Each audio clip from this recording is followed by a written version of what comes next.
Salut à tous et bienvenue sur cette nouvelle vidéo. Dans un précédent tuto, nous avons appris à installer Docker Desktop sur notre PC, à télécharger des images dans le Docker Hub et à créer des conteneurs avec Docker Compose. Nous allons maintenant apprendre à créer nos propres images Docker. Créer sa propre image Docker présente plusieurs avantages. Le premier, c'est qu'on peut personnaliser son environnement pour répondre à des besoins récurrents ou spécifiques. Par exemple, faire tourner une application qui nécessite des composants particuliers. Cela signifie qu'on peut ajouter des paquets supplémentaires à une image de base, modifier les paramètres ou même ajouter des fichiers de configuration.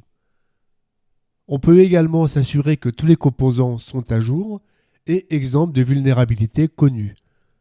Bien sûr, on pourra modifier ou étendre son environnement au fur et à mesure que ses besoins ou que ses applications évoluent. On va créer notre propre stack. Cette image comprendra un OS, ce sera Debian, une couche pour lancer un serveur web, ce sera Apache, et une couche pour interpréter du code PHP. Ici, on a choisi la dernière version en cours. Avant de commencer, il faut avoir une bonne compréhension des commandes Docker de base. Une dizaine d'instructions peuvent être utilisées dans un Dockerfile. Pour toutes les connaître, vous pouvez consulter la documentation officielle de Docker et je mettrai le lien dans la description de la vidéo. L'ordre des commandes est extrêmement important. Si vous essayez d'exécuter un composant avant l'une de ses dépendances, la construction échouera. Ici, nous allons voir celles qui sont les plus couramment utilisées. La commande from définit l'image de conteneur qui sera utilisée pendant le processus de construction de l'image. L'instruction from n'est utilisable qu'une seule fois dans Dockerfile et c'est généralement la première instruction. Il arrive parfois que arg soit en premier, mais vous verrez, c'est quand même relativement anecdotique. La seconde commande, arg, permet de définir une variable utilisable au cours de l'exécution des instructions dans Dockerfile. Env permet de définir des variables d'environnement utilisables dans votre Dockerfile et dans le conteneur. La commande run exécute des commandes Linux ou Windows lors de la création de l'image.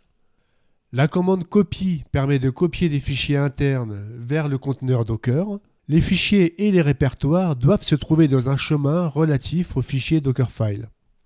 Add est identique à copy, mais peut également copier des fichiers depuis un emplacement distant en spécifiant une URL. La commande workdir spécifie le répertoire dans lequel seront basées les instructions qui suivront son appel. Toutes les commandes correspondantes à la construction de l'image, que ce soit run, add ou copy, seront affectées.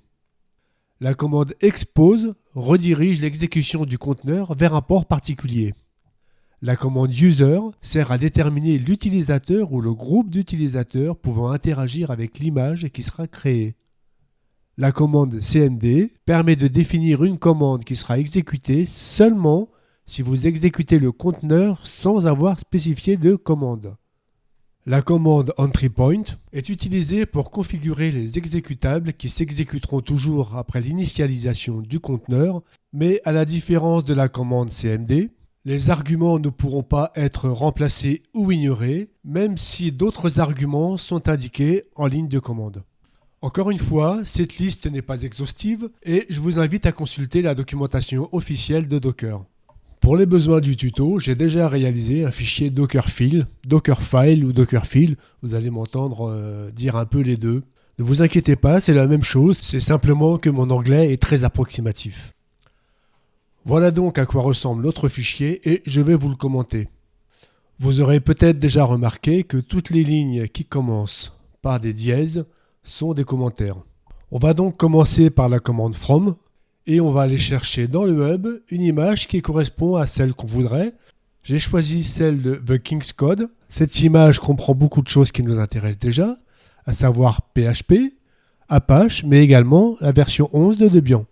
La seconde commande est de type arg, qui va nous permettre de créer une variable temporaire. Ici, une variable qui va venir complémenter la commande apt-get. Dans l'exemple, ça n'a pas vraiment d'intérêt. C'est simplement pour vous faire voir comment elle s'écrit et comment elle s'utilise ensuite.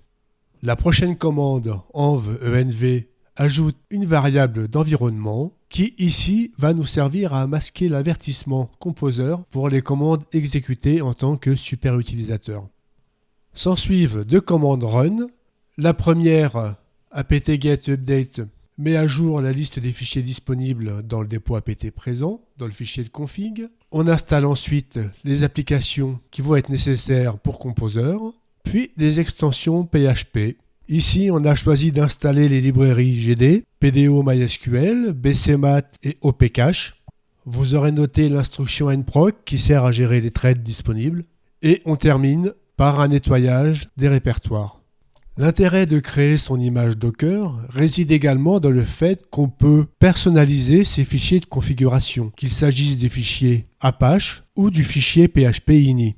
J'ai déjà créé ces fichiers au préalable et je les ai copiés dans le même répertoire que mon Dockerfile. L'instruction copy va permettre de les placer dans les bons répertoires.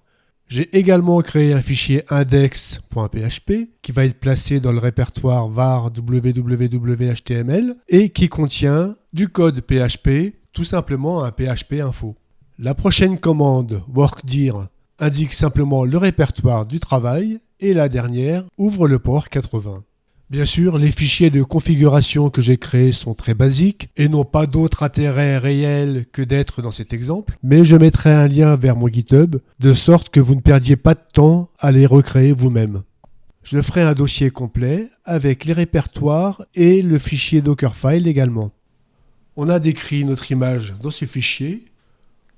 On va maintenant la construire. On va ouvrir un terminal. Je suis déjà dans mon dossier, c'est très bien. Et on va taper docker espace build espace -t. Le -t va nous permettre de donner un nom à notre image. Mon image, qui va être le nom de mon image tout simplement. Et le point à la fin, qui va déterminer le répertoire où on veut créer cette image. Dans notre cas, à la racine du projet.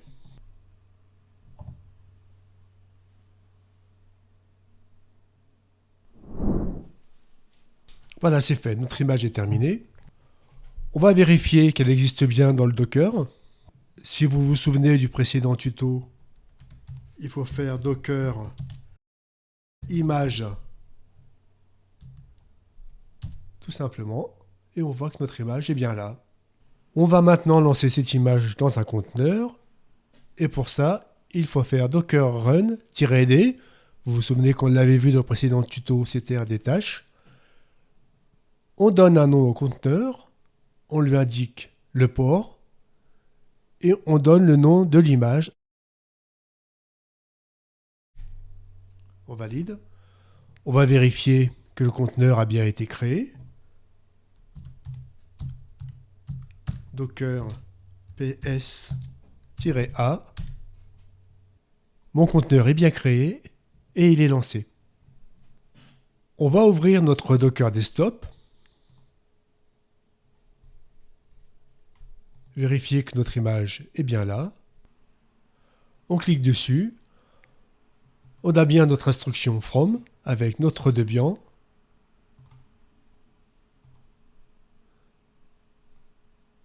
Notre PHP avec Apache. Et si on va dans notre conteneur, on va l'ouvrir et il nous dit Forbidden. Bon, ça marchait très bien pendant mes tests. On va juste peut-être changer l'image, qui à mon avis est la responsable.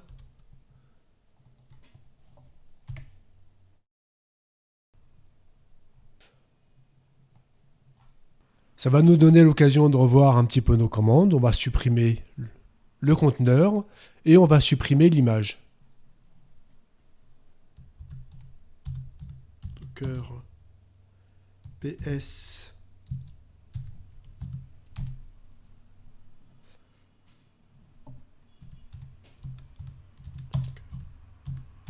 stop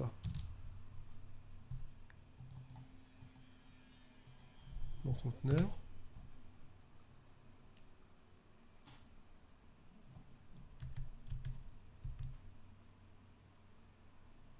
Il est arrêté. On va le supprimer maintenant.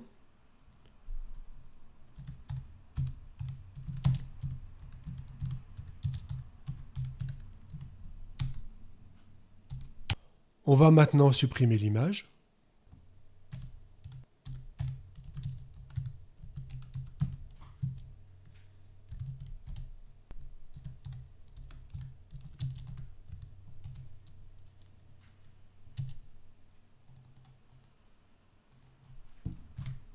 On va vérifier qu'il n'y ait plus d'image dans notre Docker. C'est bon. On va pouvoir maintenant recréer notre image à partir du nouveau repository, la placer dans un nouveau conteneur et vérifier que tout marche bien cette fois-ci.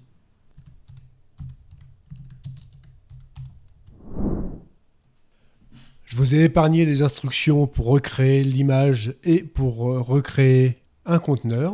On va maintenant aller vérifier dans le Docker Desktop si tout se passe bien. On a bien notre nouvelle image. On a bien notre nouveau conteneur. Et maintenant, on voit bien notre fichier PHP info.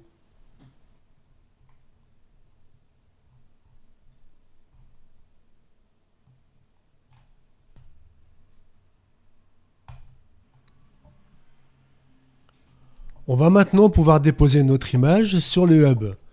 Pour ça, bien sûr, il vous faut un compte. On va commencer par faire un peu le ménage dans le terminal. Hop, c'était pas tout à fait ça, c'est pas grave, on va en ouvrir un autre. Et on va se connecter au hub.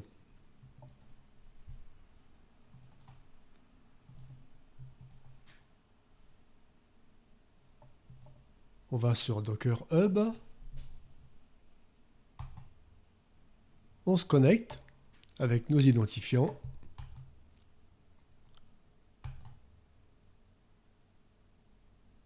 On arrive sur notre page où on voit nos différents repositories. On va en créer un nouveau. On va lui donner un nom.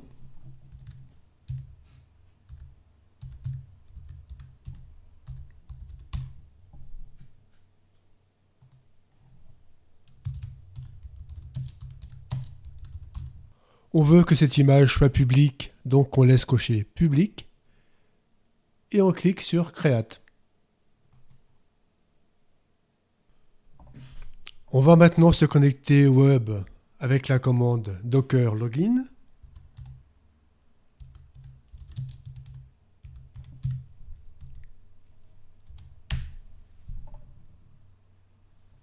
Il nous indique que la connexion s'est bien passée. On doit ensuite récupérer le nom ou l'idée de notre image. Donc pour ça, c'est une commande qu'on commence à connaître, c'est docker image. On va maintenant rajouter un tag à cette image. Alors j'ai fait un copier-coller du tag pour pouvoir vous l'expliquer. Cette commande, c'est donc docker tag. Ici, on va mettre le nom de l'image qu'on a créée. Ici, on met le nom de son compte, qu'on retrouve là. Là, on inscrit le nom de son image, qu'on retrouve là, celle qu'on est en train de créer. Et ensuite, un tag, qui est celui-ci, first. Et on envoie. Maintenant, il ne nous reste plus qu'à faire un push de l'image. Éventuellement, on peut reprendre la commande qui est là, faire un copier-coller. Pas oublier que le tag, c'est first.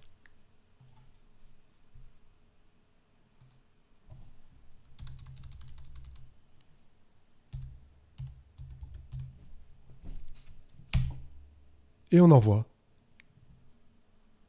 Il y a quand même quelque chose qui m'étonne, c'est qu'il continue de m'indiquer que l'image de départ, le from, c'est toujours The King's Code, alors qu'on l'avait changé normalement. Bon, je verrai bien au final si en récupérant l'image, elle fonctionne ou pas. Le push est terminé. On va vérifier sur le Docker Hub que notre image soit bien là. Elle est bien là. Avec le tag first. Et on voit tout ce qu'il y a dedans.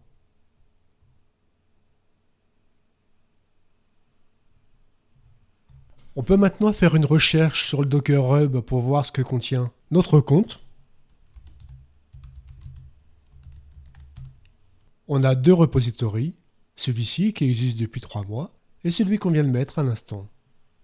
Vous avez bien compris que mon image test n'a aucun intérêt pour personne de toute façon, mais j'espère que vous avez compris comment déposer une image sur le hub. J'espère que ce tuto vous a plu, n'hésitez pas à me laisser des commentaires. Dans le prochain tuto consacré à Docker, on essaiera de créer un environnement multisite, certainement avec trafic, peut-être en HTTPS. Je vous remercie de me suivre et je vous dis à très bientôt.